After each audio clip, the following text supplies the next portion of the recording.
ಪ್ರೀತಿಯ 9ನೇ ತರಗತಿಯ ವಿದ್ಯಾರ್ಥಿಗಳು, ಕಳೆದ ತರಗತಿಯಲ್ಲಿ ಬಾಸ್ಕೆಟ್ಬಾಲ್ ಬಗ್ಗೆ ನಾವು ಅಧ್ಯಯಿಸ್ತಾ ಇದ್ವಿ. ಮಕ್ಕಳಲ್ಲಿ ನಿಮಗೆ ಗೊತ್ತಿದೆ, ಬಾಸ್ಕೆಟ್ಬಾಲ್ ಆಟ ಅಂತಕ್ಕಂಥದ್ದು ಅಮೆರಿಕ ದೇಶದವರಾದಂತಹ ಡಾಕ್ಟರ್ ಜೇಮ್ಸ್ ನೈಸ್ಮಿತ್ ಅಂತಕ್ಕಂಥ ಒಬ್ಬ YMCA ತರಬೇತುದಾರರಾದಂತಹ ದೈಹಿಕ ಶಿಕ್ಷಣ ತಜ್ಞರಾದಂತಹ ಅಮೆರಿಕದವರಾದಂತಹ ಡಾಕ್ಟರ್ ಜೇಮ್ಸ್ ನೈಸ್ಮಿತ್ ಅವರು 1891ರಲ್ಲಿ ಈ ಬಾಸ್ಕೆಟ್ಬಾಲ್ ಕ್ರೀಡೆಯನ್ನು ಕಂಡುಹಿಡಿದರು ಅಂತ ಅಂದ್ಬಿಟ್ಟು ನಿಮಗೆ ಹೇಳಿದೆ. ಈ ಬಾಸ್ಕೆಟ್ಬಾಲ್ ಕ್ರೀಡೆ ಅಂತಕ್ಕಂಥದ್ದು ಒಳಾಂಗಣ ಕ್ರೀಡೆನೂ ಹೌದು, ಹೊರಾಂಗಣ ಕ್ರೀಡೆನೂ ಹೌದು. 5 ಜನ ಆಟಗಾರರು ಇಂದ ಕೂಡಿರ್ತಕ್ಕಂಥ ಆಟ 2 ತಂಡಗಳ ಮಧ್ಯೆ ನಡೆಯುತ್ತದೆ. ಅದು ಎಷ್ಟು ನಿಮಿಷ? 40 ನಿಮಿಷ. ಬಾಸ್ಕೆಟ್ಬಾಲ್ ಅನ್ನ 1891ರಲ್ಲಿ ಡಾಕ್ಟರ್ ಜೇಮ್ಸ್ ನೈಸ್ಮಿತ್ ಅವರು ಕಂಡುಹಿಡಿದರು. ಇವರು YMCA ತರಬೇತುದಾರರು. YMCA ಅಂತ ನಿಮಗೆ ಹೇಳಿದ್ದೀನಿ. 8ನೇ ತರಗತಿಯಲ್ಲಿ ಗೊತ್ತು, ಮತ್ತೆ ಕಳೆದ ತರಗತಿಯಲ್ಲೂ ಸಮೇತ ಈ ಒಂದು ಕ್ಲಾಸ್ ಅಲ್ಲೂ ಸಮೇತ ನಿಮಗೆ ಹೇಳಿದ್ದೆ. ಏನಂತ? ಯಂಗ್ ಮ್ಯಾನ್ ಕ್ರಿಶ್ಚಿಯನ್ ಅಸೋಸಿಯೇಷನ್ ಅಂತಕ್ಕಂಥ ಒಂದು ಸಂಸ್ಥೆ. ಆ ಸಂಸ್ಥೆಯ ದೈಹಿಕ ನಿರ್ದೇಶಕರಾದಂತಹ ಡಾಕ್ಟರ್ ಜೇಮ್ಸ್ ಅವರು ಬಾಸ್ಕೆಟ್ಬಾಲ್ ಅನ್ನು ಕಂಡುಹಿಡಿದರು. ಈ ಒಂದು ಆಟ 5 ಒಳ ಆಟಗಾರರು, 7 ಬದಲಿ ಆಟಗಾರರು, ಒಟ್ಟು 12 ಜನ ಕೂಡಿರ್ತಕ್ಕಂಥ ಒಂದು ಆಟ. 40 ನಿಮಿಷದ ಆಟ. ಈ 40 ನಿಮಿಷದ ಆಟವನ್ನ ನಾವು 4 ವಿಭಾಗಗಳಾಗಿ ಕ್ವಾರ್ಟರ್ಸ್ 4 ಪಾಠವನ್ನ ಮಾಡ್ತೀವಿ. 10 ನಿಮಿಷದ 4 ಕ್ವಾರ್ಟರ್ ಅಂದ್ರೆ 10 ನಿಮಿಷ ಆಟ, 2 ನಿಮಿಷ ರೆಸ್ಟ್, ಮತ್ತೆ 10 ನಿಮಿಷ ಆಟ, ಮತ್ತೆ 15 ನಿಮಿಷ ರೆಸ್ಟ್, ಮತ್ತೆ 2 ನಿಮಿಷ ಆಟ.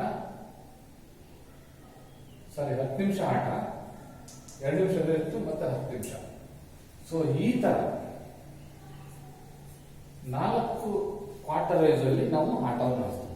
ಈ ಒಂದು ಅವಧಿಯಲ್ಲಿ ಏನು 28 ಮೀಟರ್ ಉದ್ದ, 15 ಮೀಟರ್ ಅಗಲ ಇರತಕ್ಕಂಥ ಒಂದು ಆಯತಾಕಾರದಲ್ಲಿ, ಅದು 3 ಮೀಟರ್ ಪಾಯಿಂಟ್ ಇಂದ ಹಾಕ್ತಕ್ಕಂಥ ಬಾಸ್ಕೆಟ್ ಆಗಿರ್ಲಿ, ಮತ್ತೆ ಫ್ರೀ ಝೋನ್ ಅಲ್ಲಿ ಹಾಕ್ತಕ್ಕಂಥದ್ದಾಗಿರ್ಲಿ, ಅಥವಾ ಯಾವ್ದಾದ್ರು ಫ್ರೀ ಥ್ರೋ ಸಿಕ್ಕಾಗ 1 ಪಾಯಿಂಟ್ ಹಾಕ್ತಕ್ಕಂಥದ್ದಲ್ಲಿ, ಎಲ್ಲದರಲ್ಲೂ ಸಮೇತ ಅಂಕಗಳು ಏನಾದರೂ ಸಮ ಆದರೆ 2 ತಂಡಗಳು, ಮತ್ತೆ 5 ನಿಮಿಷ ಹೆಚ್ಚುವರಿ ನಿಮಿಷ, 5 ನಿಮಿಷ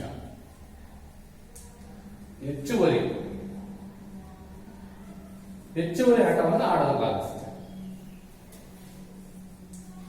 ಅಂದ್ರೆ ಅಂಕಗಳು ಏನಾದರೂ ಸಮ ಆದರೆ, ಸೇಮ್ ಆದ್ರೆ ಏನ್ ಮಾಡ್ತೀವಿ ನಾವು? 5 ನಿಮಿಷ ಎಕ್ಸ್ಟ್ರಾ ಆಡಿಸ್ತೀವಿ. ಇದರಲ್ಲೂ ಸಮೇತ ಪುನಃ ಸಮ ಆದರೆ ಅಂಕಗಳು ಏನ್ ಮಾಡ್ತೀವಿ ನಾವು? ಮತ್ತೆ 5 ನಿಮಿಷ ಎಕ್ಸ್ಟ್ರಾ ಆಡಿಸ್ತೀವಿ. ಎಲ್ಲಿವರೆಗೂ ಮಕ್ಕಳೇ? ಆ ಒಂದು ಮ್ಯಾಚು ಯಾವುದು ಈ ನಡೀತಿರ್ತಕ್ಕಂಥ ಮ್ಯಾಚು ಕಂಪ್ಲೀಟ್ ಡಿಕ್ಲೇರ್ ಆಗುವವರೆಗೂ ಸಮೇತ 5 ನಿಮಿಷ ಹೆಚ್ಚು ಆಗ್ತಾ ಹೋಗುದು. ಯಾವಾಗ ರಿಸಲ್ಟ್ ಸಿಗುತ್ತೋ ಅಲ್ಲಿ ಸ್ಟಾಪ್ ಆಗುತ್ತೆ. ಅರ್ಥ ಆಯ್ತಲ್ಲ? ಸೊ ಹೀಗೆ ಆ ಒಂದು ಬಾಲ್ ಅಂತಕ್ಕಂಥದ್ರಿಂದ ಆ ಬಾಸ್ಕೆಟ್ ಹಾಕ್ತಕ್ಕಂಥ ಆ ಬಾಸ್ಕೆಟ್ಗೆ 3.05 ಮೀಟರ್ ಎತ್ತರ ಇರ್ತದೆ. ಯಾವುದು? ಈ ರಿಂಗ್. ನಿಮಗೆ ಅಂಕಣವನ್ನ ತೋರಿಸಲೇಬೇಕಾಗತ್ತೆ, ಕಾರಣ ಈಗ ಸ್ಕಿಲ್ ಹೇಳಬೇಕಾಗತ್ತಲ್ಲ, ಆ ದೃಷ್ಟಿಯಿಂದ ಇದು ಬದಿಯ ಗೆರೆಗಳು. ಯಾವ ಗೆರೆ? ಬದಿಯ ಗೆರೆಗಳು ಅಂತ ಕರಿತೀವಿ. ಇದು ಈ ರೀತಿ ಆಯತಾಕಾರ ಇರ್ತಕ್ಕಂಥದ್ದು. ಇದು 28 ಮೀಟರ್ ಉದ್ದ, 15 ಮೀಟರ್ ಅಗಲ. ಇದರಲ್ಲಿ ಸಮಾನವಾಗಿ ಸೆಂಟ್ರಲ್ ಲೈನ್ ಅಂತಕ್ಕಂಥದ್ದು ಬರುತ್ತೆ. ಎರಡು ಅಂಕಗಳನ್ನ ನಾನು ಸಮಾಂತರ ರೇಖೆಯಲ್ಲಿ ನಾವು ಇದು ಮಾಡಿದಾಗ 28 ಅರ್ಧ, ಸೊ 14ಗೆ ಇಲ್ಲಿ ಒಂದು ಬಾಸ್ಕೆಟ್ ಬೋರ್ಡ್ ಅನ್ನ ಇಲ್ಲಿ ಫಿಕ್ಸ್ ಮಾಡ್ತಾರೆ ನಾವು. ಇಲ್ಲಿ ಈ ವಿಧದಲ್ಲಿ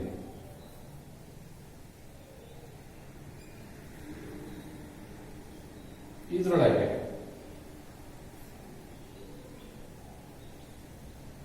ಬಾಸ್ಕೆಟ್ ಬೋರ್ಡ್ ಅಂತ ತಿಳ್ಕೊಂಡಿದ್ವಿ ನಾವು. ಅದೇ ರೀತಿ ಇದೊಂದು ಫ್ರೀ ಥ್ರೋ ಲೈನ್ ಇರ್ತದೆ.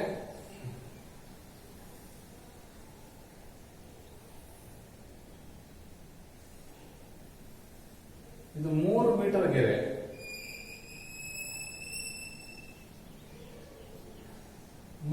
ಗೆರೆ.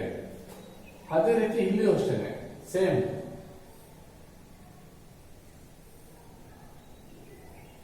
ಬಾಸ್ಕೆಟ್ ಅನ್ನ ಫಿಕ್ಸ್ ಮಾಡ್ತಾರೆ ಅಲ್ಲಿ.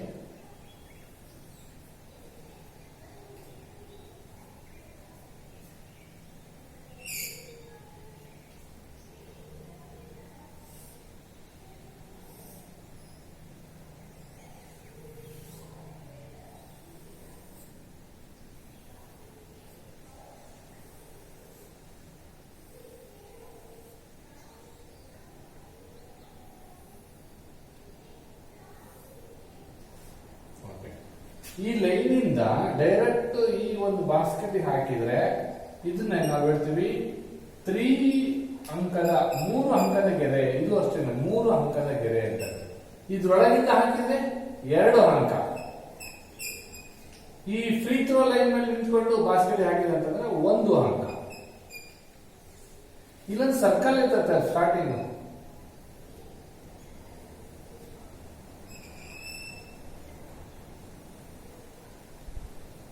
ಇದರಿಂದ ಇಲ್ಲಿಗೆ ಇದು 3.6 ಮೀಟರ್ ಇರ್ತದೆ ಸರ್ಕಲ್. ಸೊ ಈ ತರ ಒಂದು ಬಾಸ್ಕೆಟ್ ಬಾಲ್ ಅಂಕಣ ಇರ್ತದೆ. ಈ ಅಂಕಣದ ಜೊತೆಗೆ ಬಾಲ್, ನಿಮಗೆ ಗೊತ್ತಿದೆ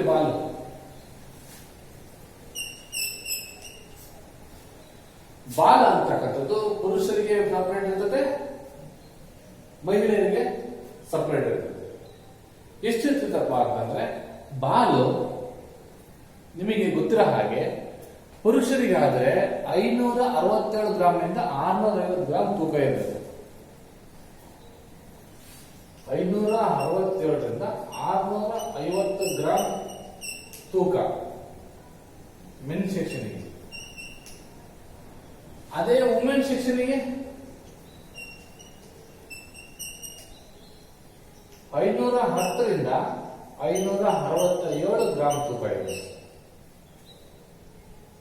ಹಾಗೆ ಅದು ಬಾಲಿನ ಒಂದು ಸುತ್ತಳತೆನೂ ಸಮೇತ, ಬಾಲಿನ ಸುತ್ತಳತೆ 74ರಿಂದ 75 ಸೆಂಟಿಮೀಟರ್ ಸುತ್ತಳತೆ ಇರುತ್ತೆ. ಅದೇ ರೀತಿ ಗಲ್ಸಿಗೆ 72ರಿಂದ 73 ಸೆಂಟಿಮೀಟರ್ ಸುತ್ತಳತೆ ಇರುತ್ತೆ. ಸೊ ಹೀಗೆ ಬಾಲಿದಾಯ್ತು, ನಟ್ಟ ಇದಾಯ್ತು, ಬಾಸ್ಕೆಟ್ ಅಂಕಣ ಆಯ್ತು. ಈಗ ಬಂದಿದ್ದು ನಿಮಗೆ ಇತಿಹಾಸನೂ ಗೊತ್ತಾಯ್ತು. ಈಗ ನಿಮಗೆ ನೇರಕ್ಕೆ ವಿಷಯಕ್ಕೆ ಬರ್ತೀನಿ ಮಕ್ಕಳೇ. ಬಾಸ್ಕೆಟ್ ಬಾಲ್ ಅಲ್ಲಿ ಸ್ಕಿಲ್ ಇದಾವೆ, ತಂತ್ರಗಳು ಅಂತ ಕರಿತೀವಿ. ಬಾಸ್ಕೆಟ್ ಬಾಲ್ ಅಲ್ಲಿ ತಂತ್ರಗಳು.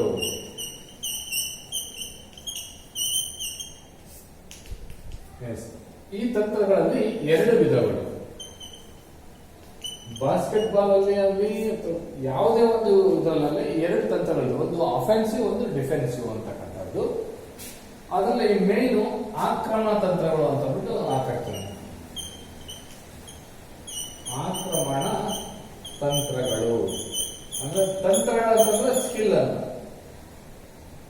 ಈ ಆಕ್ರಮಣ ತಂತ್ರಗಳ ಜೊತೆಗೆ ಎರಡನೇದು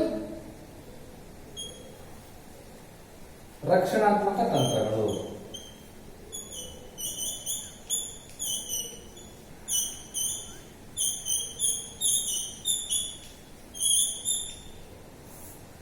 ಓಕೆ, ಈಗ ಆಕ್ರಮಣ ತಂತ್ರಗಳ ಬಗ್ಗೆ ನಾವು ಅಧ್ಯಯನ ಮಾಡೋಣ. ಈ ಆಕ್ರಮಣ ತಂತ್ರದಲ್ಲಿ ಮತ್ತೆ 3 ವಿಧ ಬರ್ತವೆ. ಎಷ್ಟು ವಿಧ? 3 ವಿಧ. ಒಂದು ಸ್ಕ್ರೀನಿಂಗ್ ಅಂತ. ಏನು? Screening. 2 post play.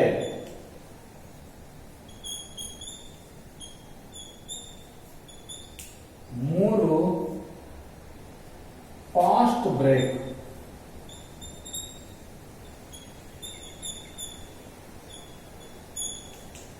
Fast break. ಈಗ ಸ್ಕ್ರೀನಿಂಗ್ ನೋಡೋಣ.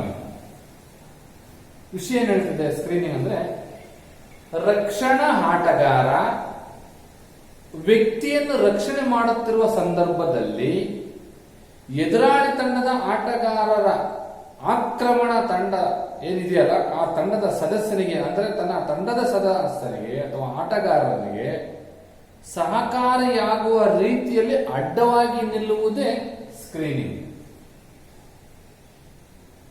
ಅರ್ಥ ಆಗಲಿಲ್ಲ, ಇನ್ನೊಂದ್ಸರಿ ಹೇಳ್ತೀನಿ ನೋಡಿ. ರಕ್ಷಣಾತ್ಮಕ ಆಟಗಾರ ವ್ಯಕ್ತಿಯನ್ನು ರಕ್ಷಣೆ ಮಾಡುತ್ತಿರುವ ಸಂದರ್ಭದಲ್ಲಿ ಎದುರಾಳಿ ತಂಡದ ಆಕ್ರಮಣ ಆಟಗಾರ ತನ್ನ ತಂಡದ ಸದಸ್ಯನಿಗೆ ಅಂದರೆ ತಂಡದ ಆಟಗಾರರಿಗೆ ಸಹಕಾರಿಯಾಗುವ ರೀತಿಯಲ್ಲಿ ಅಡ್ಡವಾಗಿ ನಿಲ್ಲುವುದು. ಆಕ್ರಮಣ ಇದೆಯಲ್ಲ ಅಲ್ಲಿ ಸ್ಕ್ರೀನಿಂಗ್. ಆಕ್ರಮಣ ಮಾಡ್ತಾ ಇದ್ದಾರೆ, ಅವರು ರಕ್ಷಣೆ ಮಾಡ್ತಾ ಇದ್ದಾರೆ. ನಾವು ಬಾಸ್ಕೆಟ್ ಬಾಲ್ ಸಿಕ್ಕಿದೆ, ನಾವು ಆಕ್ರಮಣ ಮಾಡಬೇಕು ಅಂದ್ರೆ ನಾವೇನ್ ಮಾಡ್ತೀವಿ, ಎಷ್ಟೇ ಡಿಫೆನ್ಸ್ ಇದ್ರೂ ಸಮೇತ ಅವ್ರಿಗೆ ಹೋಗಿ ಮುಂದೆ ನಿಂತ್ಕೊಂಡು ಬಾಸ್ಕೆಟಿಗೆ ಹಾಕ್ತಕ್ಕಂಥದ್ದು. ಅದು ನಾವು ಅಡ್ಡವಾಗಿ ನಿಲ್ಲೋದು. ಯಾರ ಅಡ್ಡ?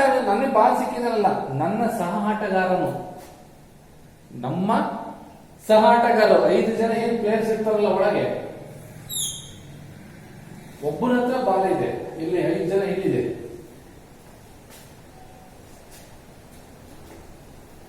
ಇಲ್ಲಿದೆ, ಇಲ್ಲೊಬ್ಬ ಪೊಸಿಷನ್. ನಿಮ್ಮ ಸ್ಕ್ರೀನಿಂಗ್ ಒಂದು ಪೊಸಿಷನ್ ನೋಡೋದಾದ್ರೆ, ಸೊ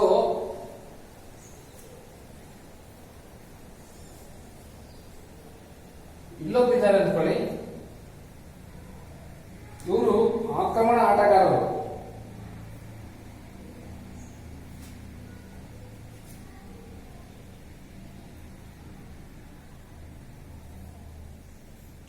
ಎರಡು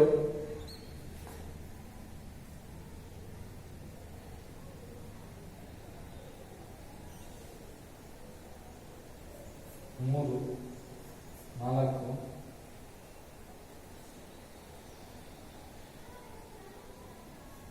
ಐದು ಆಟಗಾರರಿದ್ದಾರೆ. ಅವ್ರ ಆಪೋಸಿಟ್ ಅಲ್ಲಿ ಒಬ್ರು ಇರ್ತಾರೆ. ಅವ್ರ ಬಾಲ್ ಎಲ್ಲೇ ಹೋದ್ರು ಸಮೇತ ಇವರೇ ನೋಡ್ಬೇಕು, ಸಹ ಆಟಗಾರ. ಈಗ ಇವನು ಬಾಲ್ ಸಿಕ್ಕಿದೆ, ಆಕ್ರಮಣ ಮಾಡಬೇಕು ನಾವು. ಸೊ ಇವರು ಆಕ್ರಮಣದ ಡಿಫೆನ್ಸ್ ಆಟಗಾರನ ಅಡ್ಡಲಾಗಿ ನಿಲ್ಬೇಕಂತಂದ್ರೆ ಇವನಿಗೆ ನಾವು ಬಾಲ್ನ ಪಾಸ್ ಮಾಡ್ಬೇಕಾದ್ರೆ ಅಡ್ಡವಾಗಿ ನಿಲ್ತಕ್ಕಂಥದ್ದು ಸ್ಕ್ರೀನಿಂಗ್. ಏನ್ ಹೇಳ್ತಿದಾರಪ್ಪ ಅಂತಂದ್ರೆ, ರಕ್ಷಣಾತ್ಮಕ ಆಟಗಾರನಿಗೆ ಅಡ್ಡವಾಗಿ ನಿಲ್ಲುವುದು ಅಂತ ಅಂದ್ಬಿಟ್ಟು, ಆಟಗಾರನಿಗೆ ಸಹಕಾರಿಯಾಗುವ ರೀತಿಯಲ್ಲಿ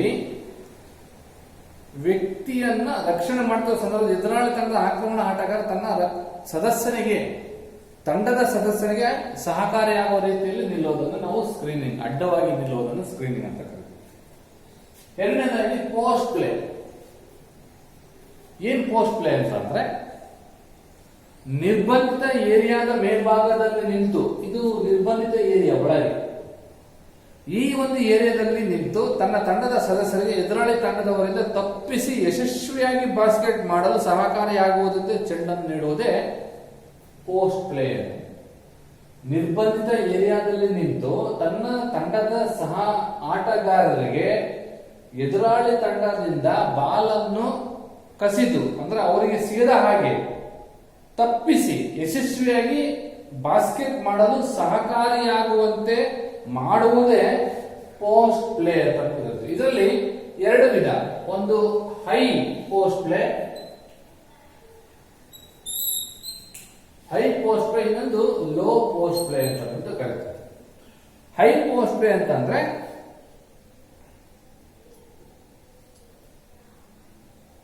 ನಿರ್ಬಂಧಿತ ಏರಿಯಾದಲ್ಲಿ ನಿಂತು ತನ್ನ ತಂಡದ ಸದಸ್ಯರಿಗೆ ಎದುರಾಳಿ ತಂಡದವರಿಂದ ತಪ್ಪಿಸಿ ಯಶಸ್ವಿಯಾಗಿ ಬಾಸ್ಕೆಟ್ ಮಾಡಲು ಸಹಕಾರಿಯಾದ ಚೆಂಡನ್ನು ನೀಡುವುದೇ ಹೈ ಪೋಸ್ಟ್ ಪ್ಲೇ ಎಂದು. ಹಾಗೆ ನಿಗದಿಪಡಿಸಿದ ಈ ಆಟಗಾರರು ತನ್ನ ಆಟಗಾರರಿಗೆ ಯಾವ ಬದಿಗಾದರೂ ಚೆಂಡನ್ನು ಕೊಡಬಹುದು. ಅಂತಹ ಸಂದರ್ಭದಲ್ಲಿ ನಿರ್ಬಂಧಿತ ಏರಿಯಾದ ಕೆಳಗಡೆ ಬಾಸ್ಕೆಟ್ ಹತ್ತಿರ ನಿಂತು ಪಾಸ್ ನೀಡುವುದನ್ನು ಅದಕ್ಕೆ ಲೋ ಪೋಸ್ಟ್ ಪ್ಲೇ ಅಂತ ಕರೀತೀವಿ. ಇಲ್ಲಿ ಒಳಗೆ ಬಾಲ್ ಅನ್ನ ಒಂದು ಬೋನ್ಸ್ ಪಾಸ್ ಹಾಕೋದು, ಬೋನ್ಸ್ ಪಾಸ್ ಹಾಕಿ ಕೊಡ್ತಕ್ಕಂತ ಒಂದು ಸ್ಕಿಲ್ ಅನ್ನ ನಾವು ಲೋ ಪೋಸ್ಟ್ ಪ್ಲೇ ಅಂತ ಕರಿತೀವಿ. ಹುಕ್ ಪಾಸ್ ಅಂತ ಬರುತ್ತೆ, ಅಥವಾ ಓವರ್ ಹೆಡ್ ಪಾಸ್, ಎರಡು ಕೈಯಿಂದ ಅಥವಾ single hand hook pass, over head pass ಅಥವಾ ಹೈ ಪಾಸ್ ಕೊಡೋದ್ರಿಂದ ನಾವು ಹೈ ಪೋಸ್ಟ್ ಪ್ಲೇ ಅಂತ ಅಂದ್ಬಿಟ್ಟು ನಾವು ಕರಿತೀವಿ. ಇಲ್ಲಿ ಅನಿವಾರ್ಯ ಪ್ರಸಂಗದಲ್ಲಿ ಮಾತ್ರ ಈ ನಿಗದಿತ ಆಟಗಾರ ತಾನೇ ಬಾಸ್ಕೆಟ್ ಮಾಡಬಹುದು. ಇದು ಯಾವಾಗ ಕೊಡ್ಬೇಕಪ್ಪ ಅಂತಂದ್ರೆ ಯಾರು ಇಲ್ಲದಂತ ಸಂದರ್ಭದಲ್ಲಿ ನಾವೇ ಡೈರೆಕ್ಟ್ ಹೋಗಿ ಬಾಸ್ಕೆಟ್ ಹಾಕ್ಬೋದು. ಡಿಫೆನ್ಸಿವ್ ಪ್ಲೇಯರ್ ಏನಾದ್ರು ನಮ್ಮನ್ನ ಡಾಜ್ ಮಾಡ್ತಾರೆ ಅಂದ್ರೆ ಅವಾಗ ಏನ್ ಮಾಡಬೇಕು, ತಕ್ಷಣ ನಮ್ಮ ಸಹ ಆಟಗಾರರಿಗೆ ಕೊಡ್ತಕ್ಕಂಥದ್ದು. ಈ ರೀತಿಯ ಆಟಗಾರ ನಿಂತ ಸ್ಥಳದಲ್ಲಿ ತನ್ನ ತಂಡದ ಆಟಗಾರರಿಗೆ ಚಲನವನ್ನು ನೋಡಿಕೊಂಡು ಚಾಕಚಕ್ಯತೆಯಿಂದ ಚೆಂಡನ್ನು ಕೊಡುವುದೇ ಪೋಸ್ಟ್ ಪ್ಲೇ ಅಂತ ಕರಿತೀವಿ. ಸೊ ಮೂರನೇದು ಫಾಸ್ಟ್ ಬ್ರೇಕ್. ಹೆಸರೇ ಇರ್ತದೆ ಫಾಸ್ಟ್ ಬ್ರೇಕ್.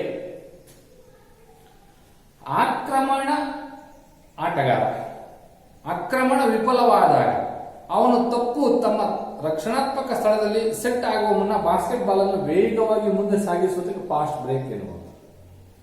ಆಕ್ರಮಣಕಾರರ ಆಕ್ರಮಣ ವಿಫಲ ಆದಂತ ಸಂದರ್ಭದಲ್ಲಿ ತಮ್ಮ ರಕ್ಷಣಾತ್ಮಕ ಸ್ಥಳದಲ್ಲಿ ಏನಿರ್ತಾರಲ್ಲ, ಸೆಟ್ ಆಗಿರ್ತಾರಲ್ಲ, ಆ ಒಂದು ಬಾಸ್ಕೆಟ್ ಬಾಲ್ ಅನ್ನ ವೇಗವಾಗಿ ಮುಂದೆ ಸಾಗಿಸುವುದನ್ನ ಫಾಸ್ಟ್ ಬ್ರೇಕ್ ಅಂತ.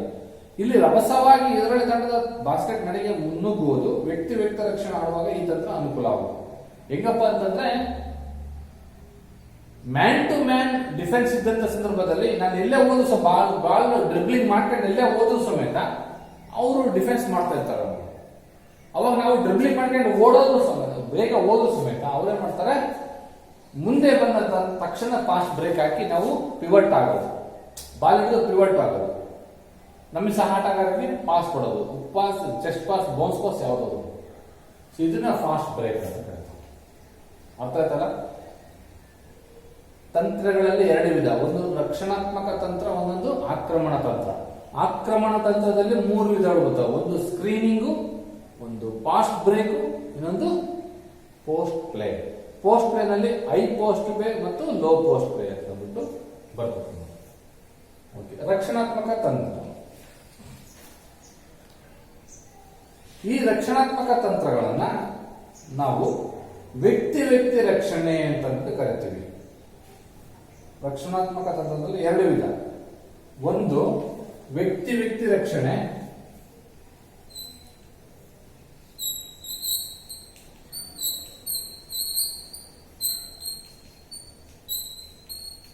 ಏನ್ ಮ್ಯಾನ್ ಟು ಮ್ಯಾನ್ ಅಂತ ಹೇಳ್ತಾರೋ ಅದು. ಎರಡನೇದು ವಲಯ ರಕ್ಷಣೆ, ಝೋನ್, ವಲಯ ರಕ್ಷಣೆ.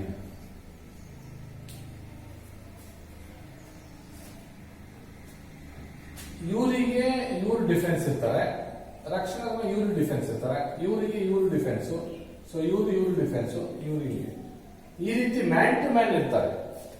ಇದನ್ನ ನಾವೇನ್ ಮಾಡ್ತೀವಿ, ವ್ಯಕ್ತಿಯಿಂದ ವ್ಯಕ್ತಿ ರಕ್ಷಣೆ ತಂತ್ರವು ವ್ಯಕ್ತಿಯ ಪ್ರತಿಯೊಬ್ಬ ಆಕ್ರಮಣಕಾರನ ಜವಾಬ್ದಾರಿಯನ್ನು ಹೊಂದಿರುತ್ತದೆ, ಒಬ್ಬೊಬ್ಬ ರಕ್ಷಣಾ ಆಟಗಾರನ ಮೇಲೆ ಇರುತ್ತದೆ. ಇದರಿಂದ ಆತನ ವ್ಯಕ್ತಿಯ ವೈಯಕ್ತಿಕ ರಕ್ಷಣಾ ಸಾಮರ್ಥ್ಯ ಹೆಚ್ಚುತ್ತದೆ. ಇದರಲ್ಲಿ ಸಂಪೂರ್ಣ ಅಂಕಣ ಒತ್ತಡ ಮತ್ತು ಅರ್ಧ ಅಂಕಣ ಒತ್ತಡ ಎಂದು ಎರಡು ವಿಧಾನಗಳಿವೆ. ಅಂದ್ರೆ ಹಾಫ್ ಕೋರ್ಟ್ ಇಂದ ಒಂದು ಒತ್ತಡ ಆದ್ರೆ ಫುಲ್ ಕೋರ್ಟ್ ಇಂದ ಒಂದು ಒತ್ತಡ ಇರುತ್ತೆ. ಇದರಲ್ಲಿ ಸಂಪೂರ್ಣ ಅಂಕಣ ಒತ್ತಡ, ಅರ್ಧ ಅಂಕಣ ಒತ್ತಡ ಎಂದು ಎರಡು ವಿಧಾನಗಳಿದ್ದು, ಇದರಲ್ಲಿ ಆಯ್ಕೆ ಮಾಡಿಕೊಂಡ ಆಕ್ರಮಣಕಾರರನ್ನು ಆಟ ಮುಗಿಯುವವರೆಗೂ ಬಾಸ್ಕೆಟ್ ಮಾಡದ ರೀತಿಯಲ್ಲಿ ತಡೆಯಬಹುದಾಗಿರುತ್ತದೆ. ಅಂದ್ರೆ ಯಾವ ಕಾರಣಕ್ಕೂ ಇದರಲ್ಲಿ ಬಾಸ್ಕೆಟ್ ಅನ್ನ ಹಾಕ್ಲಿಕ್ಕೆ ಬಿಡದೇ ಇರ್ತಕ್ಕಂಥ ಡಿಫೆನ್ಸಿವ್ ಸಿಸ್ಟಮ್ ಇರ್ತದೆ. ಹೇಗ್ ಬೇಕಾದ್ರೂ ಅಡ್ಡ ನಿಂತ್ಬಿಟ್ಟು ಅವ್ರಿಗೆ ಬಾಸ್ಕೆಟ್ ಹಾಕದಾಗೆ ನಾವು ಫೇಸ್ ಮಾಡಬಹುದು. ಬಾಲ್ ಹಾಕಿದ ಹೋಲ್ಡ್ ಮಾಡಬಹುದು ಜಂಪ್ ಮಾಡಿ. ಸೊ ಹೈಟ್ ಇರ್ತಕ್ಕಂಥ ಪ್ಲೇಯರ್ಗಳು. ಸೊ ಹೀಗಾಗಿ ಬಾಸ್ಕೆಟ್ ಹಾಕದ ರೀತಿಯಲ್ಲಿ ನಾವು ತಡೆಯಬಹುದು.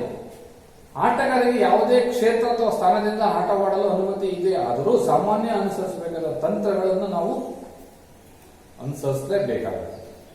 ಇದು ವ್ಯಕ್ತಿ ರಕ್ಷಣೆ. ಅಂದ್ರೆ ವಲಯ ರಕ್ಷಣೆ ಅಂತಂದ್ರೆ ವಲಯ ರಕ್ಷಣೆ ಎದುರಾಳಿಗಳನ್ನು ಹಿಂಬಾಲಿಸುವ ಬದಲು ಚೆಂಡನ್ನು ಆಡುವ ಕಡೆಗೆ ಹೆಚ್ಚಿನ ಗಮನ ಹರಿಸುತ್ತಾರೆ. ಇಲ್ಲಿ ಮ್ಯಾನ್ ಅನ್ನು ಯಾವುದೇ ಕಾರಣಕ್ಕೂ ಮ್ಯಾನ್ ಆಕ್ರಮಣ ಮಾಡ್ತಾರಪ್ಪ ಅಂತಂದ್ರೆ ರಕ್ಷಣಾತ್ಮಕ ಒಬ್ಬ ವ್ಯಕ್ತಿಯನ್ನ ಯಾವುದೋ ಫ್ರಂಟ್ ಫ್ಲೈರ್ ಝೋನ್ ಏನಿದಾವಲ್ಲ ಇವ್ರು ಬಿಡಂಗಿಲ್ಲ. ಆದ್ರೆ ಇಲ್ಲಿ ವಲಯದಲ್ಲಿ ಬರೀ ಬಾಲ್ ಕಾನ್ಸಂಟ್ರೇಷನ್ ಮಾಡ್ತಾ ಇದ್ದಾರೆ.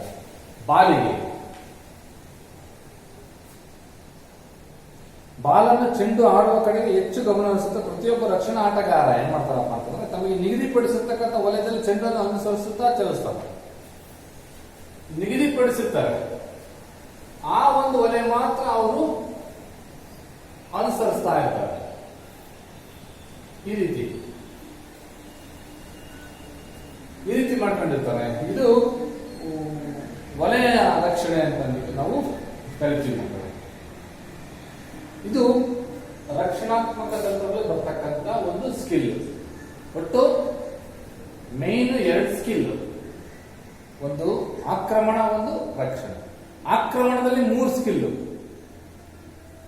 Screening, fast break, post play.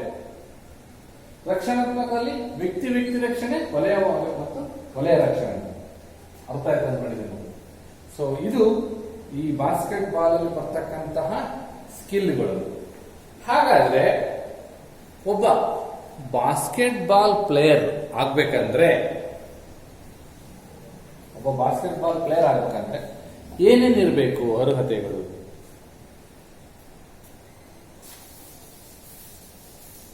ಅಥವಾ ಬಾಸ್ಕೆಟ್ ಪ್ಲೇಯರ್ ಆಟಗಾರ ಇರಬೇಕಾದ ಅವಶ್ಯಕ ಗುಣಗಳೇನೇನು ಅಂತಕ್ಕಂಥದ್ದು ಮುಖ್ಯ. ನಂಬರ್ 1, ಎತ್ತರದ ನಿಲುವನ್ನು ಹೊಂದಿರಬೇಕು. ಒಬ್ಬ ಕ್ರೀಡಾಪಟು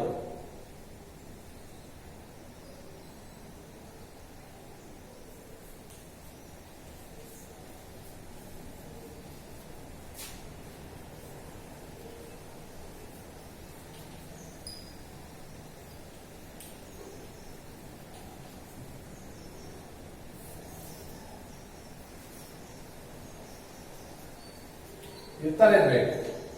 ಬಾಸ್ಕೆಟ್ ಬಾಲ್ ಆಟಗಾರ ಅಂತಂದ್ರೆ ಎತ್ತರ ನಿಲುವನ್ನು ಹೊಂದಿರುವುದರಿಂದ ಚೆಂಡನ್ನು ಬುಟ್ಟಿಯಲ್ಲಿ ಹಾಕಲು ಅಥವಾ ಯಶಸ್ವಿ ಇದ್ದಲ್ಲಿ ಮರಳಿ ಮತ್ತೆ ಪಡೆಯಲು ಅನುಕೂಲವಾಗುತ್ತದೆ. ಹಾಗಾಗಿ ಒಬ್ಬ ಸ್ಪೋರ್ಟ್ಸ್ ಮ್ಯಾನ್ ಅಪ್ಪ ಅಂತಂದ್ರೆ ಬಾಸ್ಕೆಟ್ ಬಾಲ್ ಪ್ಲೇಯರ್ ಅಥವಾ ವಾಲಿಬಾಲ್ ಪ್ಲೇಯರ್ ಅಪ್ಪ ಅಂತಂದ್ರೆ ಇಲ್ಲಿ ಹೈಟ್ ಮುಖ್ಯ. 2, ಹೆಚ್ಚಿನ ಸಂದರ್ಭದಲ್ಲಿ ಜಿಗಿಯುವುದು ಅನಿವಾರ್ಯವಾದ್ದರಿಂದ ಸ್ಫೋಟಕತ್ವ ಅಂತಕ್ಕಂಥ ಹೊಂದಿರುವುದು ಅತ್ಯವಶ್ಯಕ.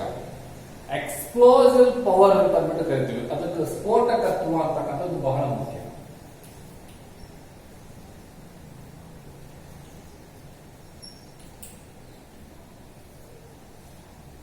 ಹಾಗೆ ಎದುರಾಳಿ ಚಲನವಲನಕ್ಕೆ ಅನುಗುಣವಾಗಿ ಚೆಂಡನ್ನು ರಕ್ಷಿಸಲು ಮತ್ತು ಚೆಂಡನ್ನು ಪಾಸ್ ಮಾಡಲು, ಶೂಟ್ ಮಾಡಲು ಚಪಲತೆ ಅಂತಕ್ಕಂಥದ್ದು ಅವಶ್ಯಕವಾಗಿರುತ್ತದೆ. ಚಪಲತೆ, ಎಜಿಲಿಟಿ ಅಂತ ಕರಿತೀವಿ. ಇಂಗ್ಲಿಷ್ ಅಲ್ಲಿ ಎಜಿಲಿಟಿ ಅಂತಕ್ಕಂಥದ್ದು ಮುಖ್ಯ ಒಬ್ಬ ಬಾಸ್ಕೆಟ್ ಬಾಲ್ ಪ್ಲೇಯರ್ಗೆ. ಹಾಗೆ ಅಂಕಣದ ಉದ್ದಕ್ಕೂ ದೂರ ಕಡಿಮೆ ಎಷ್ಟೇ ಆಗಲಿ ಓಡಾಡಲಿಕ್ಕೆ ಕ್ರಮಿಸಲು ಬೇಕಾಗ್ತಕ್ಕಂಥದ್ದು ಬಹಳ ಮುಖ್ಯವಾಗಿರ್ತಕ್ಕಂಥದ್ದು ವೇಗ ಅಂತಕ್ಕಂಥ ಅವಶ್ಯಕ, ಸ್ಪೀಡ್. 5ನೇದಾಗಿ ಚೆಂಡನ್ನು ಪಾಸ್ ಪಡೆಯಲು ಮತ್ತೆ ನೀಡಲು ಶರೀರವನ್ನು ಚಾಚಬೇಕಾಗಿರೋದ್ರಿಂದ ಮೈಮಣಿತ ಅಂತ, ಫ್ಲೆಕ್ಸಿಬಿಲಿಟಿ.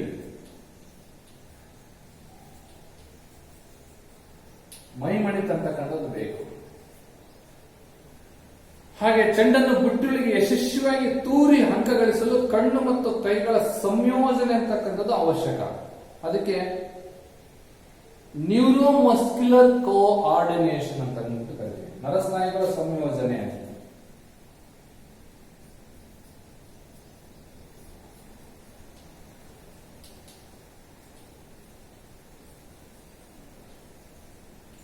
ಅದರಲ್ಲಿ ಕಣ್ಣು, ಕೈ, ಕಾಲುಗಳು.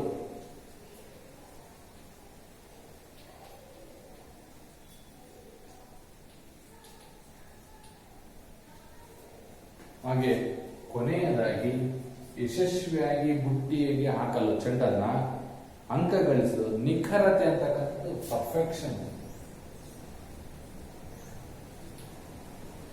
ಇಷ್ಟು ಬಾಸ್ಕೆಟ್ಬಾಲ್ ಆಟಗಾರನಿಗೆ ಇರಬೇಕಾದಂತಹ ಪ್ರಮುಖ ಗುಣಲಕ್ಷಣಗಳು ಏನಪ್ಪಾ ಅಂತಂದ್ರೆ, ಮೊದಲು ಎತ್ತರ ಬೇಕು, ಹೈಟ್ ಬೇಕು, ಒಬ್ಬ ಕ್ರೀಡಾಪಟು ಹೈಟ್ ಇರಬೇಕು. ಹಾಗೆ ಸ್ಫೋಟಕತ್ವವನ್ನು ರಭಸವಾಗಿ ಬಾಸ್ಕೆಟ್ ಹಾಕಲು, ರಿಬೌಂಡ್ ಬಂದಂತ ಬಾಲ್ ಅನ್ನು ಹಾಕಲು ಅಥವಾ 3 ಪಾಯಿಂಟ್ ಅನ್ನ ಗಳಿಸಲಿಕ್ಕೆ ಸ್ಫೋಟಕತ್ವ ಅಂತಕ್ಕಂಥದ್ದು ಬೇಕು. ಹಾಗೆ ಚಪಲತೆ, ಎಜಿಲಿಟಿ ಬೇಕು ಅವನಿಗೆ, ಯಾವಾಗಲೂ ಚುರುಕುತನ ಇರಬೇಕಾದ್ರೆ ಎಜಿಲಿಟಿ ಅಂತಕ್ಕಂಥದ್ದು ಬೇಕು. ಹಾಗೆ ವೇಗವಾಗಿ ಬಾಲ್ ಅನ್ನ ಹಿಡಿಲಿಕ್ಕೂ ಮತ್ತೆ ಬಾಸ್ಕೆಟ್ ಹಾಕ್ಲಿಕ್ಕೆ ಬಹಳ ಸ್ಪೀಡ್ ಬೇಕು. ಹಾಗೆ ಫ್ಲೆಕ್ಸಿಬಿಲಿಟಿ ಅಂತಕ್ಕಂಥದ್ದು ಬಹಳ ಮುಖ್ಯ ಇದೆ. ಹೈಟ್ ಇದಾರಪ್ಪ ಅಂತಂದ್ಬಿಟ್ಟು ಒಂದೇ ಮುಖ್ಯ ಆಗಲ್ಲ, ಬೆಂಡಾಗಬೇಕು, ಬಾಡಿ ಬೆಂಡಾಗಬೇಕು, ಮುಂದಕ್ಕೆ ಹಿಂದಕ್ಕೆ ಅಕ್ಕ ಪಕ್ಕ ಚಾಚಿ ಬಾಲನ್ನ ಕದಿಸ್ತಕ್ಕಂಥದ್ದು ಮೈ ಮಿಡಿತಬೇಕು. ಹಾಗೆ ನ್ಯೂರೋಮಸ್ಕ್ಯುಲರ್ ಕೋಆರ್ಡಿನೇಷನ್ ಅಂತಕ್ಕಂಥದ್ದು, ಕಣ್ಣು ಕೈಗಳ ಕಾಲುಗಳ ಸಂಯೋಜನೆ ಅಂತಕ್ಕಂಥದ್ದು ಬಹಳ ಮುಖ್ಯ. ಹಾಗೆ ನಿಖರತೆ ಅಂತಕ್ಕಂಥದ್ದು ಬಹಳ ಮುಖ್ಯ, ಪರ್ಫೆಕ್ಷನ್. ನಾನು ಇಲ್ಲಿ ಬಾಲ್ ಇಟ್ಕೊಂಡು ಇಲ್ಲಿ ಸೆಂಟ್ರಲ್ ಕೋರ್ಟ್ ಇಂದ ಇಲ್ಲಿಂದ ನಾನು 3 ಪಾಯಿಂಟ್ ಹಾಕ್ತಾ ಇದ್ದೀನಪ್ಪ ಅಂತಂದ್ರೆ ಕರೆಕ್ಟ್ ಆಗಿ ಹೋಗಿ ಶೂಟ್ ಆಗಿ ಬಾಲ್ ಬಿಡಬೇಕು ಬಾಸ್ಕೆಟ್. ಹಾಗೆ ಪರ್ಫೆಕ್ಷನ್ ಅಂತಕ್ಕಂಥದ್ದು ಬಹಳ ಮುಖ್ಯ. ಇಷ್ಟು ಆಟಗಾರನಿಗೆ ಇರಬೇಕಾದಂತಹ ಗುಣಲಕ್ಷಣಗಳು. ಕೊನೆಯ ಅಂಶ ಬಂದ್ಬಿಟ್ಟು ಬಾಸ್ಕೆಟ್ಬಾಲ್ ಆಟದಲ್ಲಿ ಪ್ರಶಸ್ತಿಗಳಿದಾವೆ. ಅಂದ್ರೆ ನೀವು ಟೂರ್ನಮೆಂಟ್ ಅಂತ ಏನ್ ಕೇಳಿದಾರಲ್ಲ, ಸೊ ಆ ಟೂರ್ನಮೆಂಟ್ಗಳನ್ನು ನಾವು ಇಲ್ಲಿ ನೋಡೋದಾದ್ರೆ ಮುಖ್ಯವಾಗಿ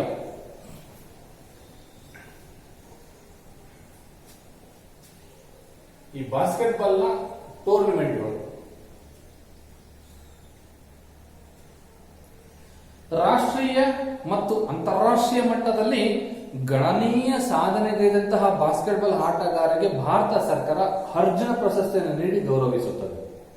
ನಿಮಗೆ ಕಳೆದ ಒಂದು ತರಗತಿ ಕ್ಲಾಸ್ ಸಮೇತ ಹೇಳಿದ್ದೆ, ಅರ್ಜುನ ಪ್ರಶಸ್ತಿ ಯಾರಿಗೆ ಕೊಡ್ತಾರೆ ಅಂತಂದ್ರೆ ಸತತ ಅವರ ಒಂದು ಪರ್ಫಾರ್ಮೆನ್ಸ್ ಆ ಕ್ರೀಡೆಯಲ್ಲಿ 3 ವರ್ಷ ಅಥವಾ ರಾಜ್ಯ, ರಾಷ್ಟ್ರ, ಅಂತಾರಾಷ್ಟ್ರೀಯ ಮಟ್ಟದಲ್ಲಿ ಸಾಧನೆಗೈದಂತಹ 3 ವರ್ಷದ ಡ್ಯೂರೇಷನ್ ನೋಡ್ಬಿಟ್ಟು ಅವರಿಗೆ ಅರ್ಜುನ ಪ್ರಶಸ್ತಿಯನ್ನು ಕೊಡಲಾಗುತ್ತದೆ. ಹಾಗೆ ತರಬೇತುದಾರರಿಗೆ ಕೊಡ್ತಕ್ಕಂಥದ್ದು ದ್ರೋಣಾಚಾರ್ಯ ಅವಾರ್ಡ್ ಅನ್ನು ಕೊಡಲಾಗುತ್ತದೆ ಅಂತ ಹೇಳಿದ್ರು. ಹೀಗೆ ಎಲ್ಲಾ ಕ್ರೀಡೆಗಳಿರುವಂತೆ ಬಾಸ್ಕೆಟ್ಬಾಲ್ ನಲ್ಲಿಯೂ ಸಮೇತ ಅತ್ಯುತ್ತಮ ದೇಣಿಗೆ ನೀಡಿದವರಿಗೆ ರಾಜೀವ್ ಗಾಂಧಿ ಖೇಲ್ ರತ್ನ ಪ್ರಶಸ್ತಿಯನ್ನು ಲಭಿಸುತ್ತದೆ. ಈ ರಾಜೀವ್ ಗಾಂಧಿ ಖೇಲ್ ರತ್ನ ಆಗಲಿ, ದ್ರೋಣಾಚಾರ್ಯ ಅವಾರ್ಡ್ ಆಗಲಿ ಅಥವಾ ಅರ್ಜುನ್ ಪ್ರಶಸ್ತಿಗಳಲ್ಲಿ ಈ ತಿಂಗಳಲ್ಲಿ ಆಗಸ್ಟ್ 29ರಂದೇ ಕೊಡಲಾಗುತ್ತದೆ. ಯಾಕೆ ಆಗಸ್ಟ್ 29 ಅಂದ್ರೆ ಅವತ್ತು ಹಾಕಿ ಮಾಂತ್ರಿಕ ಧ್ಯಾನ್ ಚಂದ್ ಅವರ ಹುಟ್ಟಿದ ದಿನವನ್ನು ನಾವು ರಾಷ್ಟ್ರೀಯ ಕ್ರೀಡಾ ದಿನಾಚರಣೆ ಅಂತ ಅಂದ್ಬಿಟ್ಟು ಕರಿತೀವಿ. ಆ ಕ್ರೀಡಾ ದಿನಾಚರಣೆಯಿಂದ ನಾವು ಆ ದಿನದಂದೇ ಈ ಎಲ್ಲ ಪ್ರಶಸ್ತಿ ಪಾರಿತೋಷಗಳನ್ನು ಕೊಡಲಾಗುತ್ತದೆ. ಕರ್ನಾಟಕ ಸರ್ಕಾರವು ಸಮೇತ ರಾಜ್ಯ ಪ್ರಶಸ್ತಿಯಾಗಿ ಯಶಸ್ವಿಯಾಗಿ ಕ್ರೀಡಾಪಟುಗಳಿಗೆ ಏಕಲವ್ಯ ಪ್ರಶಸ್ತಿ ಸಮೇತ ಕೊಡಲಾಗುತ್ತದೆ. ಕರ್ನಾಟಕದಲ್ಲಿ ಪ್ರಶಸ್ತಿಯನ್ನು ಕೊಡಲಾಗುತ್ತದೆ ಅನ್ನೋದು ಏಕಲವ್ಯ ಪ್ರಶಸ್ತಿ. ರಾಜ್ಯ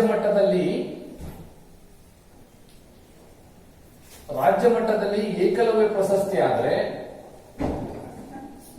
ರಾಷ್ಟ್ರ ಮಟ್ಟದಲ್ಲಿ ಅರ್ಜುನ ಪ್ರಶಸ್ತಿ, ದ್ರೋಣಾಚಾರ್ಯ ಪ್ರಶಸ್ತಿ, ರಾಜೀವ್ ಗಾಂಧಿ ಖೇಲ್ ರತ್ನ ಪ್ರಶಸ್ತಿ, ಈ ಎಲ್ಲ ಪ್ರಶಸ್ತಿಗಳನ್ನು ಎಂದು ಕೊಡಲಾಗುತ್ತದೆ ಅಂದ್ರೆ ಇದೇ ತಿಂಗಳು ಆಗಸ್ಟ್ 29ನೇ ತಾರೀಕಾದಂತಹ ರಾಷ್ಟ್ರೀಯ ಕ್ರೀಡಾ ದಿನಾಚರಣೆಯಂದೇ ನಮ್ಮ ಭಾರತ ಘನ ಸರ್ಕಾರ ಅಂತಕ್ಕಂಥದ್ದು ಕ್ರೀಡಾ ಮಂತ್ರಿ ಮತ್ತು ರಾಷ್ಟ್ರಪತಿ ಅಥವಾ ಪ್ರಧಾನಮಂತ್ರಿಗಳ ಸಮ್ಮುಖದಲ್ಲಿ ಅತ್ಯುತ್ತಮ ಸಾಧನೆ ಮಾಡಿರ್ತಕ್ಕಂತಹ ಕ್ರೀಡಾ ಕ್ಷೇತ್ರದ ಅರ್ಜುನ್ ಪ್ರಶಸ್ತಿಯನ್ನು ಭಾಜನರಾಗ್ತಾರೆ.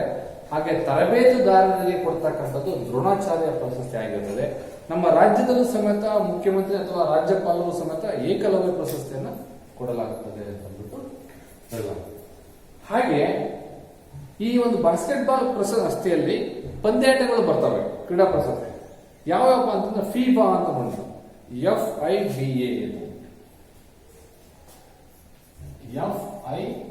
FIBA federation international basketball association ಅಂತ. ಬಾಸ್ಕೆಟ್ಬಾಲ್ ವರ್ಲ್ಡ್ ಕಪ್ ಇರ್ತದೆ, ಬಾಸ್ಕೆಟ್ಬಾಲ್ ಮಹಿಳೆಯರ ವರ್ಲ್ಡ್ ಕಪ್ ಇದೆ, ಬಾಸ್ಕೆಟ್ಬಾಲ್ ಅಲ್ಲಿ ಒಲಿಂಪಿಕ್ ಈಗ ನಡೀತಾ ಇದೆಯಲ್ಲ 23ರಿಂದ ಆಗಸ್ಟ್ 8ರವರೆಗೂ ಒಂದು ಒಲಿಂಪಿಕ್ಸ್ ಕ್ರೀಡಾಕೂಟದಲ್ಲೂ ಸಮೇತ ಬಾಸ್ಕೆಟ್ಬಾಲ್ ಅಂತಕ್ಕಂಥದ್ದು ಸೇರ್ಪಡೆ ಆಗಿದೆ. 1936 ಒಲಿಂಪಿಕ್ಸ್ ಸೇರ್ಪಡೆ ಆಯಿತು, ಬರ್ಲಿನ್ ಒಲಿಂಪಿಕ್ಸ್ ಅಲ್ಲಿ ಸೇರ್ಪಡೆ ಆಯಿತು. ಸೊ ಹಾಗೆ 17 ವರ್ಷದ ವಯೋಮಿತಿಗೆ ಒಂದು ಟೂರ್ನಮೆಂಟ್ ಇದೆ, 19 ವರ್ಷದ ಒಳಗಿರತಕ್ಕಂಥ ಒಂದು ವಿಶ್ವ ಪಂದ್ಯಾವಳಿಗಳಿದೆ, ಹಾಗೆ ಕಾಂಟಿನೆಂಟಲ್ ಕಪ್ಗಳಿದಾವೆ, ಹಾಗೂ ಮಹಿಳೆಯರಿಗೆ ಮತ್ತು ಪುರುಷರಿಗೆ ಸೀನಿಯರ್ ಬಾಸ್ಕೆಟ್ಬಾಲ್ ಪಂದ್ಯಾವಳಿ ಇದೆ ರಾಷ್ಟ್ರ ಮಟ್ಟದಲ್ಲಿ. ಹಾಗೆ ರಾಷ್ಟ್ರ ಮಟ್ಟದಲ್ಲಿ 18 ವರ್ಷದ ಒಳಗಿರ್ತಕ್ಕಂಥವರಿಗೆ ಒಂದು ಟೂರ್ನಮೆಂಟ್ ಇದೆ, 16 ವರ್ಷದ ಒಳಗಿರ್ತಕ್ಕಂಥ ಒಂದು ಟೂರ್ನಮೆಂಟ್, ಹಾಗೆ 14 ವರ್ಷದ ಒಳಗಿರ್ತಕ್ಕಂಥ sub junior boys and girls ಗೆ ಮಿನಿ ರಾಷ್ಟ್ರೀಯ ಚಾಂಪಿಯನ್ಶಿಪ್ ಅಂತ ಅಂದ್ಬಿಟ್ಟು ನಡೀತದೆ. ಒಟ್ಟಾರೆಯಾಗಿ ಪುರುಷ ಮತ್ತು ಮಹಿಳೆಯರಿಗಾಗಿ ಫೆಡರೇಷನ್ ಕಪ್ ಅಂತಕ್ಕಂಥದ್ದು ನಡೀತದೆ. ಫೀಫಾ ಫೆಡರೇಷನ್ ಕಪ್, ಮಹಿಳೆಯರ ವರ್ಲ್ಡ್ ಕಪ್ ಆಗಿರಲಿ, ವಿಶ್ವಕಪ್ ಅಂತ ಏನ್ ಕರಿತೀವಲ್ಲ, ಹೀಗೆ ರಾಜ್ಯ, ರಾಷ್ಟ್ರ, ಅಂತಾರಾಷ್ಟ್ರೀಯ ಮಟ್ಟದಲ್ಲಿ ಬಾಸ್ಕೆಟ್ಬಾಲ್ ಅಂತಕ್ಕಂಥದ್ದು ಇತ್ತೀಚಿನ ದಿನಗಳಲ್ಲಿ ಇಂಡೋರ್ ಗೇಮ್ ಆಗಿ ಮತ್ತು ಔಟ್ಡೋರ್ ಗೇಮ್ ಆಗಿ ಬಹಳ ಉತ್ತುನ್ನತ ಸ್ಥಾನದಲ್ಲಿದೆ ಅಂತ ಅಂದ್ಬಿಟ್ಟು ಹೇಳ್ತಾ ಈ ಒಂದು ಅಧ್ಯಾಯವನ್ನ ಮುಕ್ತಾಯ ಮಾಡ್ತಿದ್ವಿ ಮಕ್ಕಳೇ. ಇದರಲ್ಲಿ ಯಾವುದೇ ನಿಮಗೆ ಕ್ವಶನ್ಗೆ ಒಂದು ಅಭ್ಯಾಸದಲ್ಲಿ ಬರ್ತಾ ಇರತಕ್ಕಂಥ, ಈಗ ಬಿಟ್ಟ ಸ್ಥಳ ಆಗಿರ್ಬೋದು ಅಥವಾ ಹೊಂದಿಸಿ ಬರೆಯೋದಾಗಿರ್ಬೋದು ಅಥವಾ ಒಂದು ವಾಕ್ಯದಲ್ಲಾಗಿ ಯಾವುದೇ ಒಂದು ಕ್ವಶನ್ ನಿಮಗೆ ಡೌಟ್ ಬಂದು ಸಮೇತ ನಮಗೆ ವಾಟ್ಸಪ್ ಮುಖಾಂತರ ನೀವು ತಿಳ್ಕೊಬಹುದು. ಅರ್ಥ ಆಯ್ತು ಅಂತ ತಿಳ್ಕೊಂಡಿದ್ದೀವಿ ಮಕ್ಕಳೇ. ಓಕೆ, ಇಲ್ಲಿ ಈ ಒಂದು ಬಾಸ್ಕೆಟ್ಬಾಲ್ ಅಧ್ಯಾಯ ಅಂತಕ್ಕಂಥದ್ದು ಮುಕ್ತಾಯ ಆಗುತ್ತೆ. ಧನ್ಯವಾದಗಳು. Thank you.